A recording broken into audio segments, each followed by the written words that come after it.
Hi, everyone. Thank you so much for joining us here at Collective Shout. It's such a privilege to have Richie Hardcore here online with us. I actually met Richie, it would have been 2019 at the Australian Summit Against Sexual Exploitation. But thank you so much for joining us.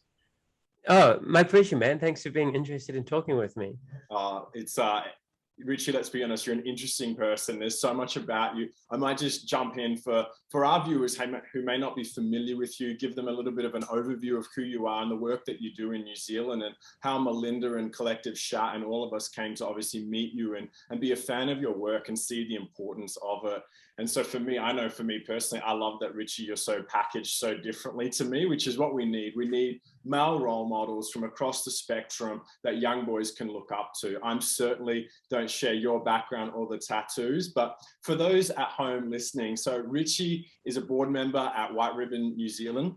He's been involved in It's Not Okay campaigns and a champion with those for the Ministry of Social Development. And he's been working to end men's violence against women in New Zealand and has crossed the ditch here into Australia to work with young boys and men as well. He's an educator and public speaker focusing on exploring masculinities and ending rape culture and sexual and family violence. He's actually a retired former multiple Muay Thai champion with over 25 years experience in martial arts. He's a trainer now and he works and helps young men in New Zealand, not only with his martial arts, but his speaking. And other interesting facts that I love about Richie is he's straight edge sober and he's been a vegetarian for 22 years. Richie, does that cover it all? There's so many wonderful facets to maybe we can touch on our shared interest of emo music and metal, but maybe if we get there as well. Yeah, but I think it's a very glowing introduction. Thank you. Oh, it's great. Well, it's so good to have you on board with us and having this chat. Can I start? I'm sure I know some of our listeners, our viewers will wonder, hardcore, like clarify it for us. It's not probably what they're thinking. Where did that come from? And is that really your name? Yeah, it is my legal middle name. And I do have to clarify that. And I've only ever clarified that since Melinda once wrote on Facebook that it was great to present alongside former porn star Richie Hardcore, which is not my. She did. We presented together at St. Joseph's in Geelong in Victoria, and she wrote this glowing thing about me.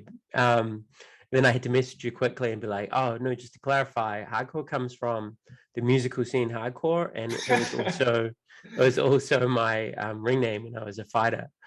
So I got really into the whole hardcore music scene when I was 18. And then I went on to do radio about hardcore. And then it translated into my fighting. And I don't know, when I was a lot younger, I thought it would be cool to change my name, and now it's something I always have to explain. I think it's brilliant. And then when you get into this field of work and then obviously meet some fantastic feminists like Melinda, who's devoted her work to a particular area of focus, I understand the mix up, but yeah, that's a great story. And can I ask Richie to kick things off, like what obviously made you want to bring your focus to addressing issues like violence against women?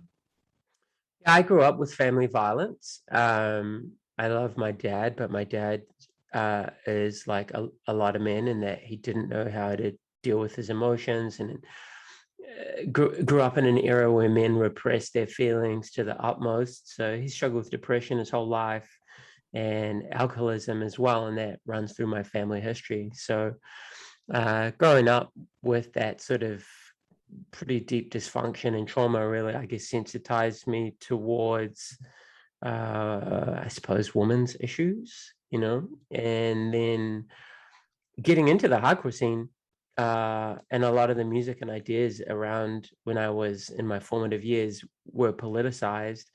It really led me to reflect on ideas around production and consumption, right? I went vegetarian when I was 22, and for a long time I boycotted all these different brands and really reflected on what's my role in other people's suffering based on what I'm buying. And then I started applying that lens to pornography when I was in my early 20s, and just started reading what was around at the time, which is a lot of message boards. Used to be this message board called One Angry Girl, and you'd read excerpts from the work of people like Robert Jensen. And I just really gave myself an organic education I suppose, which has continuously evolved over the last, I don't know, 15 or 16 years. And I just talk about what I knew on whatever platform I had. So from whether it was a little radio show that I used to do, which was music focused, to social media, and then official organizations started asking me to do work for them in a paid capacity. And that's kind of where it's all come from. But yeah, it'll sort of stems from my own childhood experiences. And then now that I do this work, and I've done this work for a long time now, my experience is far from unique, unfortunately. Yeah, thank you. Well, I'm so grateful that you do the work. And can I ask, how does the martial arts help you in these endeavors? You know, did that help you with your own aggression? And do you see it as an avenue to help other young boys who may be predisposed to being angry or aggressive or violent? Can it be a force for good? Oh, dude, 100%. Actually, I have a little podcast, and I interviewed like a 6-time world champion, Jason Suddy, yesterday. And Jason's someone I've known a long, long time. And he said, man, I probably would have murdered someone growing up if I hadn't got into martial arts. He grew up with a lot of like street violence, and getting into Thai boxing, Muay Thai, gave him a space to hone his skills as a fighter, but it taught him also the responsibility that comes with that, and it gave him a healthy catharsis. And I personally feel the same way. I don't think I necessarily would have killed someone, but I could have gone down the route that led me to killing myself, because I've had my own struggles up and down with mental health as I got older. And martial arts gave me a positive, healthy framework that I could live by. Gave me a code to live by. It gave me structure that I never got as a child. And I actually did a body of research for UNESCO a few years back, and we did some scoping, and I found different martial arts skills and different martial arts programs all around the world. Like refugee camps in the Middle East, to underprivileged neighborhoods in the UK or the United States. And the outcomes were uniformly the same, that young people who are involved in well-taught and well-structured programs advance towards achieving like United Nations development goals, right? You know, and I think that's really good for all people, but it's particularly good for young men who might be struggling with anger, or who might have a limited idea about what it means to be a man and what masculinity is, right? Yeah. And if you have good role models within I guess traditionally masculine spaces that actually offer a counter narrative to, look, it doesn't always have to be about violence and gold chains and tattoos and nice cars and disrespecting women. Healthy masculinity is this. These are actually, it's not what it looks like when you look at fighting from the outside. It's about actually being vulnerable and sensitive and nurturing and kind and respectful to women, and not degrading stereotypically feminine traits like sensitivity. I think martial arts is a great tool for that. And I actually run a workshop series here in New Zealand, and I get like elite UFC fighters to come teach combat skills, and that's sort of like the buy-in for regular dudes. And but I'll come and talk about healthy masculinity, or the impacts of pornography. I got a bro who comes, talks about family violence. Someone else talks about mental health, and it's how we reach men where they are. Yeah. I love that, and I agree. You have to reach them where they are. And I think it's fantastic. It's one of the things that I admire about yourself. And you may be familiar with Jason Wilson in the US, who oh yeah, he was just on Rogan. He's just on Joe Rogan. Yeah, I know. It's fantastic. Yeah. I've followed him for years and just been so deeply moved by the fact that not only is he teaching these boys, martial arts, but he gets in there and helps them with their emotions. And his whole thing is, it's like, it's okay to cry. And you'll see him walking them through these breakthrough moments, these young African-American boys, where he's holding them as they cry and have this moment as they come to grips with, their own stuff, their own shortcomings, their own fears, and I think it's a brilliant avenue. And again, that will be a path for some men, hopefully, to hear an alternative message about masculinity. And touching on that, I've also seen that you've done that at metal gigs as well, where you've had the opportunity to speak in that kind of a setting as well, which people may not know of, that you've had those opportunities. Do you want to touch on that as well, like being able to speak into a scene like that? Yeah, for sure, man. Yeah, well, like I said, I got into hardcore when I was real young, and I've always loved music and been passionate about music. And even when I finished radio in 2015, I just stayed super involved in like the scene. Mm-hmm. And some of my best friends are a UK band called Architects, and they've always just been like, "Yo, come hang out." So I'll fly over to Australia and chill with the boys and enjoy their shows and all that, and hang with the community over there.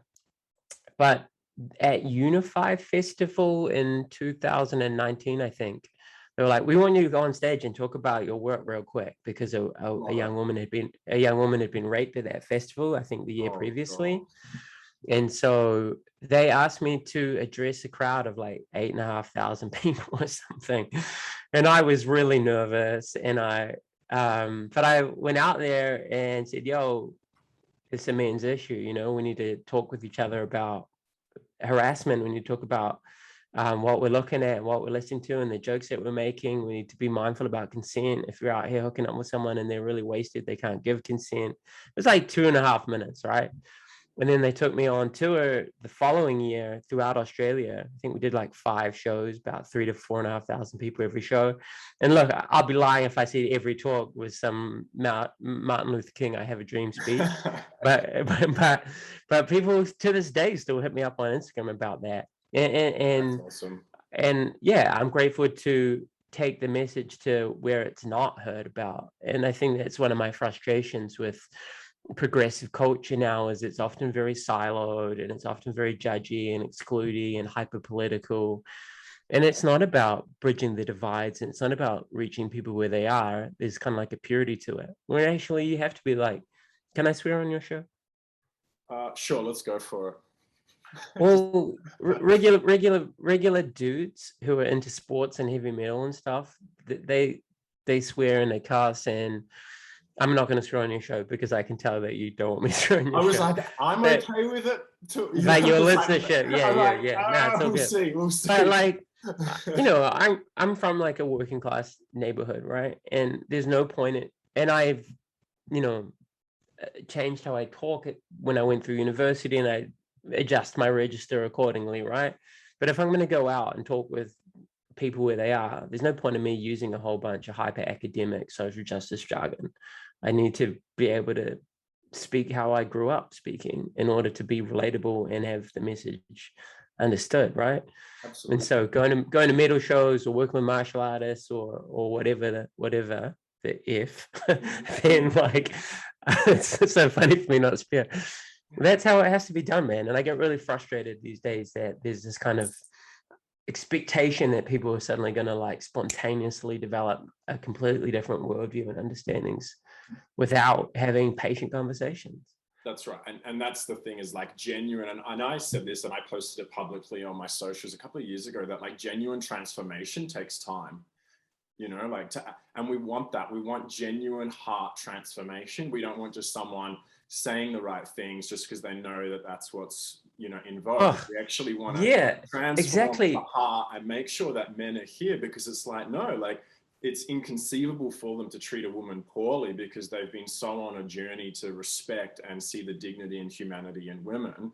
And I'd love that to happen instantaneously, but I want it to be so gripped in their own psyche. And so, yeah, I understand that and those challenges. And some days, yeah, like for me, like my setting is probably more, the more learned, has done a post-grad kind of scene. And that's great because you can use all this language. But then it's like, well, Dan, you got to go speak to a 13, 14-year-old boy now. And he likes things that you don't like, and it's like, and isn't going to understand certain language. And to take them on a journey and to be able to relate to them is super important. And I find that, yeah, when you're actually like in there doing it, yeah, like sometimes, yeah, there are certain things that I won't necessarily say to them because they don't understand the framework. You know, like, so I won't use the language, and this may get me into trouble, like toxic masculinity, unless I have an opportunity to really define it with an audience and explain what I am saying and explain what I'm not, even though I 100% understand the use of that in academic circles. So I really appreciate what you're saying. And to jump into, you know, the work in schools and, you know, engaging with these boys, what do you see some of the challenges, you know, for them at their age, you know, teenage boys in particular?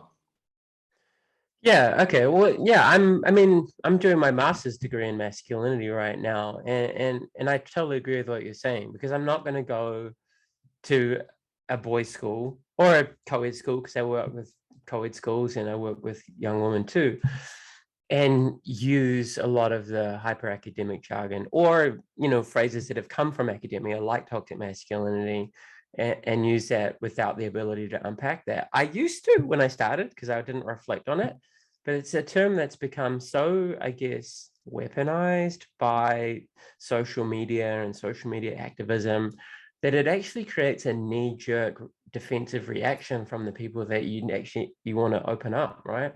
So when I talk with boys, I try and help them see the world that they're living in and give them some critical filters for it.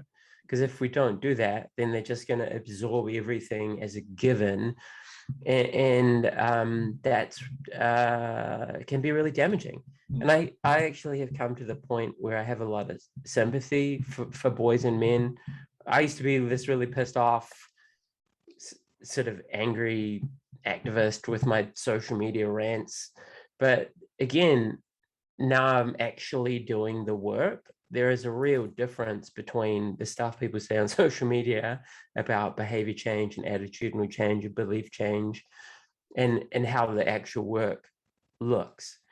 You know, as I actually was a really well-intentioned, great social media guy in Australia, actually. He's got a really big following, and he does a lot of stuff pointing out the problems that comes from men's violence, high rates of homicide, sexual harassment. Those are things that we really need to understand and address. But it's just an awareness raising exercise if you're not learning to work with and talk with people, not to them. And I really like what you're saying, in that people often will say what they think they need to say to be accepted, but it's not like truly believed. And if it's not truly believed, it's not going to be truly acted upon. So I think at this moment in time, people are saying the right thing through coercion and fear of social judgment and shame, or they're just not saying anything. And when I go to a boys' school, I try to actually open up those conversations. And so we talk through porn, we talk through mainstream music, we talk through advertising, we talk through basic definitions of masculinity. You know, a lot of us don't think about the fact that we have a sex and then we have like a socialized gender role, and these two things have got a whole complicated interaction between how we behave and show up in the world. And so I can't change men's biology or male biology or the role of testosterone and all these sorts of different developmental factors that might make them more aggressive or predisposed to violence or whatever.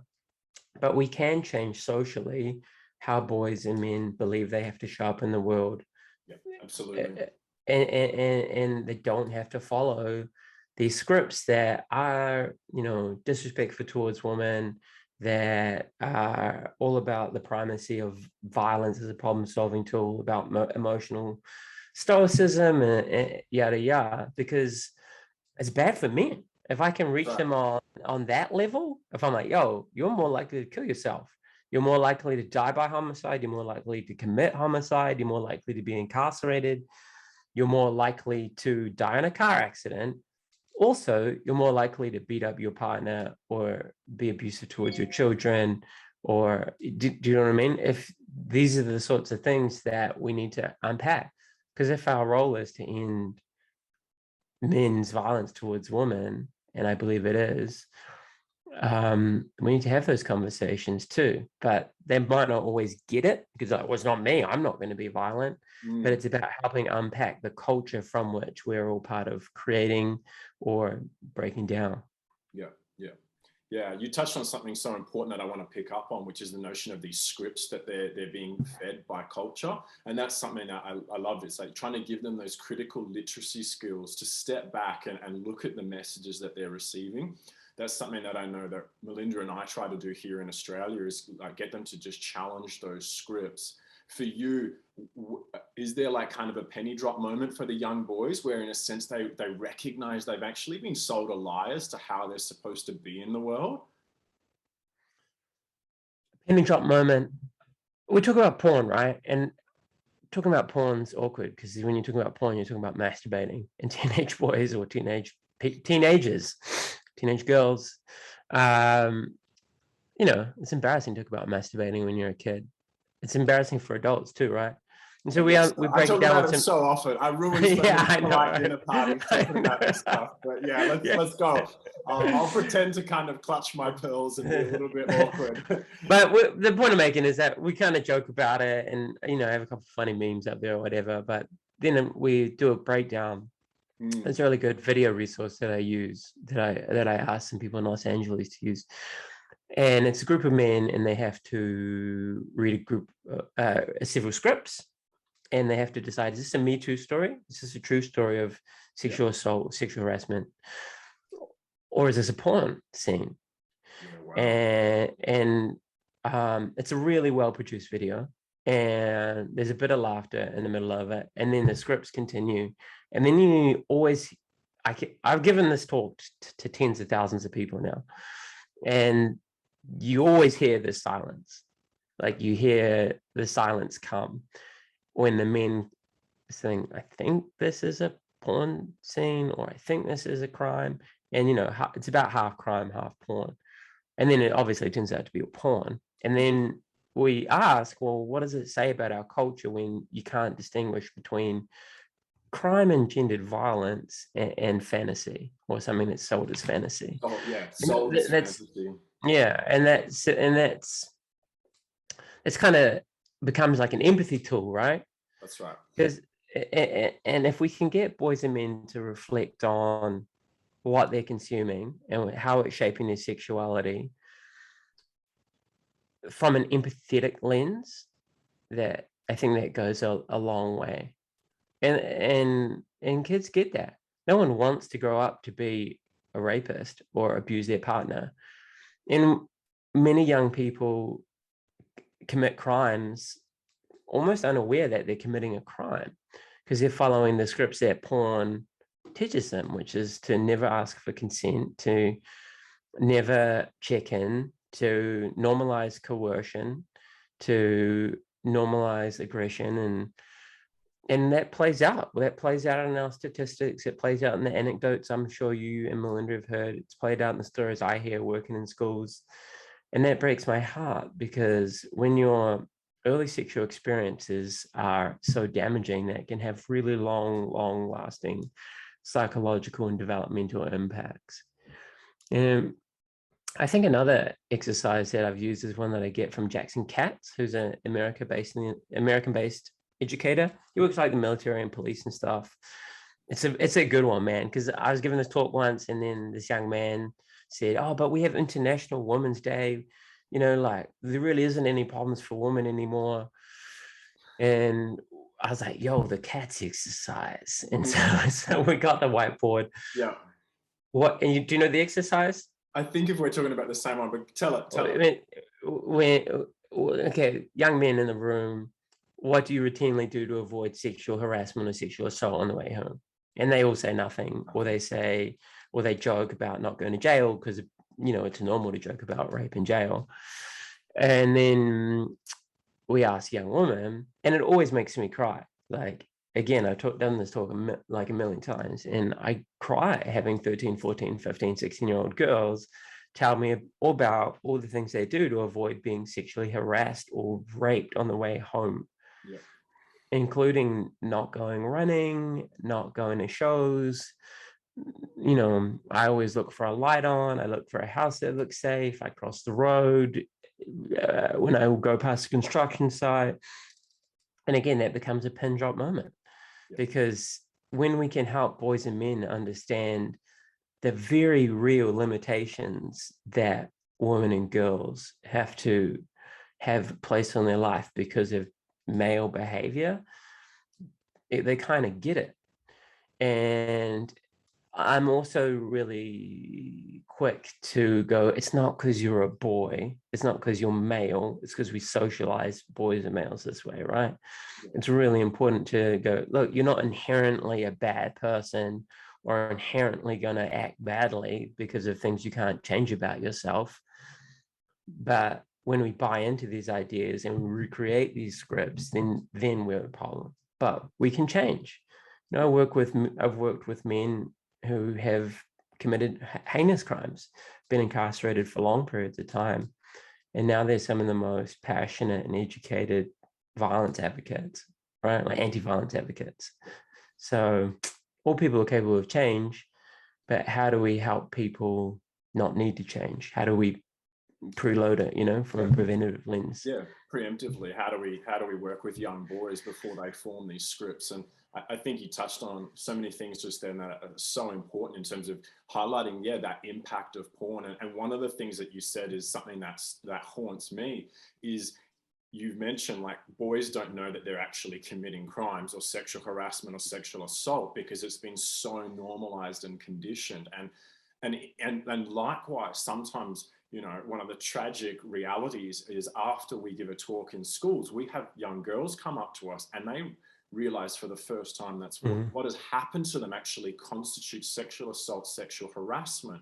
And they didn't have a grid or a framework for it until we unpack some ideas for them. And then obviously we have to make sure that we follow all the duty of cares and make sure they get the help they need. And that's something that worries me so much is I look at how boys are groomed by the global porn industry that I tell them, and I hope you don't mind me just getting on my little soapbox here, you know, I tell them this industry doesn't care about their emotional, physical, you know, sexual, spiritual well-being. Like, this industry wants to get them addicted and hooked and doesn't care for them whatsoever. And we unpack that. And the tragedy is like they're groomed. And then the sad reality is for some of them, it means that they will go on and perpetrate or act out what they've been taught is normalized.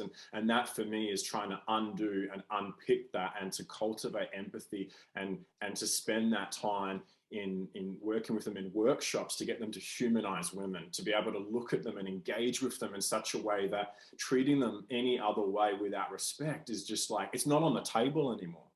But that takes time, and I don't certainly believe that my 1 or 2 workshops is going to be the, you know, silver bullet that fixes that. But hopefully to just start to unpick some of those scripts, you know, to look at how it's impacting them.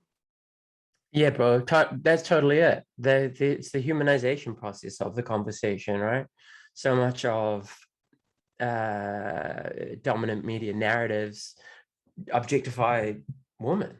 And when we objectify any group of people or dehumanize any group of people, we know it's easier to commit violence upon them. And, you know, that's a broader cultural problem these days, I think, with social media and politics. Everything is, we're othering our fellow human beings based on all these different ideologies that are emerging. And I really genuinely worry about how that's going to play out in society, you know. And you know, you had riots in your country just a couple of days ago or yesterday about COVID and all the crazy stuff people read online about it. But that happens every flipping day for you know, when we're talking about men's violence towards women, you know, women are less than and not fully human through a whole range of cultural conditioning mechanisms. And lots of boys and young men internalize those narratives, right? Yep. And so it's about helping boys and men not feel, I don't know, I think it's a nuanced conversation about not making them feel like pieces of trash for having looked at porn, and not even saying that it's a cause, you know, like correlation doesn't equal causation or whatever. But we do need to point out that, hey, these are contributing factors, right? These are part of the problem, and you do actually have choices about what you're consuming. That's right. So consider before consume. Shout out, fight the new drug. Yeah, that's right. And I think sometimes there is pushback because obviously not every person that looks at porn goes on to sexually assault a woman, but the correlation and the global research now in terms of how it further emboldens, you know, sexist attitudes, or it emboldens this idea of rape myths, and as well as people who are more likely to be sexually violent and to push past consent is quite alarming. And so I was trying to work with that. What's your experience and what can we do to help men resist porn and porn culture? I think everyone wants to, I mean, not everyone, but by and large, most people have an interest in sex as they enter adolescence, right? And that's normal. Like, sex is awesome. Sex is so awesome. And the problem with porn is it doesn't teach awesome sex. Like, it actually divorces us from all the skills, communication, you know,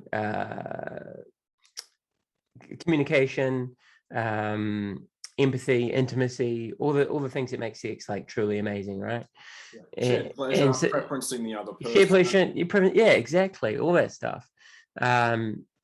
So it's how do we give all people, not just boys, young men, better educational sources about sex from a young age? It starts with the conversations parents can have with their kids. Because a lot of parents have mad shame when it comes to sex. And so how do you help parents like work on themselves? So when their kids ask them something, they don't shut down the conversation. Yeah. They help their child find the resources that they need. Because if you don't do that, they're like, well, sweet, Google. And then you know what's on the internet. There's a whole bunch of like nasty, misogynistic, dehumanizing media around sex. So how do you have those age appropriate conversations? How do you ensure all schools, because schools are, every school is different, which means we don't get uniform education around sex. We don't get uniform education around a whole range of aspects of sexuality that young people need to navigate as they enter into, you know, adolescence and adulthood and start exploring sexually. And it's about sharing really good sources of information, because if not, porn is going to be it. So I was having a conversation with a friend of mine, Jo Robertson. She did a great talk on porn for TEDx. Actually, Jo's a sex therapist and she's a researcher. And she talks about, you know, there's so many great books out there. You know, there are great YouTube channels and podcasts that offer evidence-based, non-ideological, factual conversations in lighthearted ways around sex and pleasure and intimacy and emotions and relationships. And how do we normalize those things and make them cooler and more accessible? That's right. You know what I mean? And the reality is that the kids are thinking that, you know, one of the most common things that we get from both the boys and girls is they're like, oh, how do you form a normal relationship with someone? Like deep down, once we get past all the nonsense and all the performed attitudes and banter, like they're actually all worried about like, how do you form a healthy relationship? Like, how do we actually negotiate what you've just presented to us? And yeah, I think that's why it is so important to speak to that. And for me, like, I don't know about you, Richie, like actually giving them a vision of like what healthy relationships, not only with themselves looks like, but with their peers, like boys and boys, like what does it look like to be a good mate? You know, to be the guy that everyone respects, that they can trust and confide in. And the same, it's like, do you want to be the guy that all the women know, like, he's safe? Like, I trust that guy. Like, I know that he's going to look out for us, you know, like, and giving them a vision of what kind of a man they actually want to be in the world. And making that desirable, as you say, like, how do we make them want that? Yeah, that's really nice. That's a really nice framing, Dan. That is really nice. You know, be the change you want to see in the world, right? I think we can spend a lot of time wanting to change everyone else around us, but if we don't change ourselves first and foremost, so giving that aspirational vision to young men, I think is a great way of going about it. That's right. And I think like there is that, you know, and there's other things will fill that void, you know, if someone else isn't showing this boy how he could be in the world and what's possible for him, then yeah, that's where the internet just unfortunately fills that gap, you know, if there's an absence. In terms of if you could go back, Rich, and speak to your younger self, like what would you say to your younger self about like sex and porn, or what would you say to these young people, you know, if you were to put yourself in that? To my younger self, Yeah, oh man. yeah. Well, I was 10 years old when I first got shown like a pornographic movie by I was like the a same friend's older age. I brother. was the same Yeah. age. Yeah. And so it's pretty hard at 10 to have any sort of critical understanding. And then I went through like all boys high school that was working class, and no one ever thought about any of this stuff, you know. And this is pre-internet because I'm old now. And so I didn't really start reflecting on this stuff till I was older. If me now could talk to younger me, it would be, yo, man, like you don't have to recreate this stuff. You don't have to look at all this sort of stuff. This isn't this isn't what good sex is. I think most people want to be good lovers, and how we learn about sex when we're young, if it's just following these porn scripts, can make us kind of selfish or just unaware about the realities of sex. Or I had an interview the other day with a woman interviewed me for her podcast, and she talked about how a lot of dudes are like waist down when it comes to sex. There's no heart and there's no head.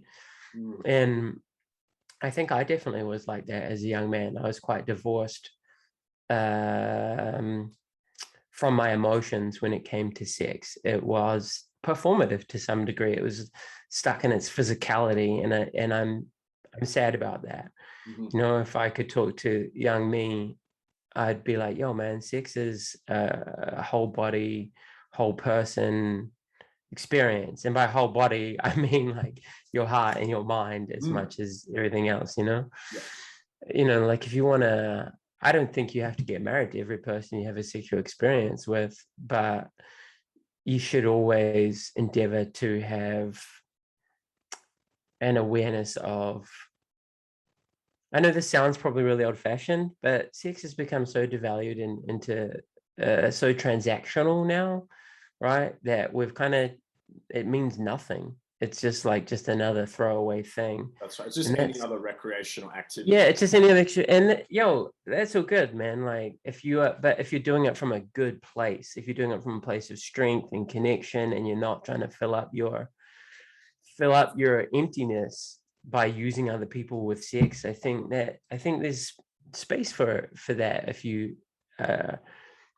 aware of it. But I think a lot of us aren't. A lot of us are lonely. A lot of us have low self-esteem.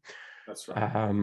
A lot of us are kind of lost. A lot of us are looking for, how do I be a legend, and sex can fill that space. And I don't know if that's always the healthiest, and it's not until you're older that you start reflecting on that. So I guess I'd have that sort of conversation with younger me. Fair enough. Don't worry, Richie, you're not going to sound any more old school than me on this topic. I mean, my whole thing is about pushing back on those scripts, doing that inner healing, that inner work to be like, why is it, And similar to porn, the boys tell me they look at porn because they're bored, sad, and lonely, and then afterwards they feel bored, sad, and lonely. And it's the same, like, what is it that's compelling you to want to, participate in sexual activity with another person, and actually getting and unpacking that. And the funny thing is, and it's like chatting to the kids at school, and we unpack it all. And the boys tell me that they feel pressured to have sex. The girls tell us that they feel pressured to have sex. And I always want to make the joke, but I know one of them's going to get me back one day, because I'm like, I feel like nobody actually wants to have sex, but I know that one kid's going to be like, well, I do, and yell it out from the back. But it is this fascinating dynamic where you're like, what is it that they're actually desiring, because it seems so much of it is socially conditioned. And that's not to deny that young teenagers with hormones and interest and romantic stuff going on don't have some sort of inkling towards it, but how much of it is just fueled by this cultural conditioning around them. And if we step back from it and start to value it again, and to recognize like it might mean something more, and to have yourself actually connected to it. And I can't help but see how much pornography in particular has stripped it to something that just this meaningless act where the language is, let's just say it, is like, it's just two people masturbating with other people's bodies, like there's actually a connection there. There's not, you're not present to what this is. And like, as you say, heart and mind, like connected to it and recognizing there's another person. Oof. We could unpack that for a while. So I was just like, I had to stop myself before I keep going. You're good. Go off, bro. Go off. Yeah, I know, right? Get up on my little soapbox. It's great. In terms of for you, Richie, like obviously you're tackling some heavy issues. You're working with men in the ring, like training them. Like, what gives you hope? Like, what are some of the stories that you've seen that have encouraged you, that have shown you that men aren't going to be bystanders? You know, This conversations like this, man. I think it's amazing that you're over in Sydney and you hit me up to have a conversation like this that other people can watch and listen to. Like, we're at this moment in time where we're starting to have these conversations. You mentioned Jason Wilson, who was on Joe Rogan, the world's biggest podcast, right? We're at this moment in time when we're starting to reflect on masculinity and how it's always been framed isn't always the healthiest. The fact that we're starting to, I guess, in a mainstream sense, talk about how porn can be damaging, or the porn industry can be damaging. I've talked about recent Nicholas Kristof expose, and if you caught that in New York Times, absolutely. If you can start pushing back about mainstream porn and the production of it being damaging, all those things give me hope, right? The fact that we even have language for all of these things, I think, is really good. I went through a long period of pretty severe depression in my 30s. It wasn't until I was a few years into it when someone put the name depression on it, right? I think younger people now have a better understanding about that, and that's great. When we're thinking about masculinity, we need to talk about mental fitness and mental health and mental wellness, right? So all these things give me hope. We're at this moment in time where we're having these conversations and we are developing educative tools and educative approaches. And it's the how we have these conversations, which is kind of my point of frustration these days. I see a lot of well-intentioned people screaming at other people on social media through this lens of critical social justice, and it kind of misses the point that you need to talk with people, not other them and shame them and excommunicate them from the tribe for getting it wrong or not knowing what they know, or not being fortunate enough to have like a postgraduate degree in something complex. That's right. It's brilliant we're having these conversations. That's how the world is going to change for the better. But how we have those changes and how we have those conversations is going to make the difference. That's right. I was saying to a group of men the other night that my biggest worry is just insecure men. That's what keeps me up at night, because insecure men like hurt themselves, they hurt women, they hurt other men. And so my biggest thing is like, when someone does come with their issues, whether it's mental health or an addiction to porn or alcohol or just their own body image issues, which we're obviously seeing in men, like there is so much going on. I as much as I so hate and despise porn and I condemn it, like I have to hold space, because I need this person to come and feel that they can be honest, because ultimately I want them healthy and whole, and not insecure and not shamed and not running away to dark places of the internet. Like, I want them to come and find community, potentially find therapy. I love my therapy. I know you're a fan of it as well, Richie, and so for me, it's like, how do we just, be able to bring them out so that they can make positive, healthy changes, to bring about, actual transformation, which is what we touched on. Yeah, right on. Well, Rich, I think we could talk forever and ever, and I so want to keep touching on a few more topics, but I just want to end with some, practical advice from your perspective. Like, if we were to say to young boys, like, what stuff that they can do to not be a bystander, like to be able to speak up. They don't have to be a hero, they don't have to be Superman, but say they see some guy, like drinking too much at a party, about to cause some trouble, or they see some guy harassing a girl out in public. Like, what are some things that they can do to try and intervene and disrupt that, even if they're not, a Muay Thai kickboxer? Yeah, right. Well, when I'm doing this in schools, right, there's this approach that's pretty well documented on the 4 Ds, right? Distract, delay, delegate, and direct.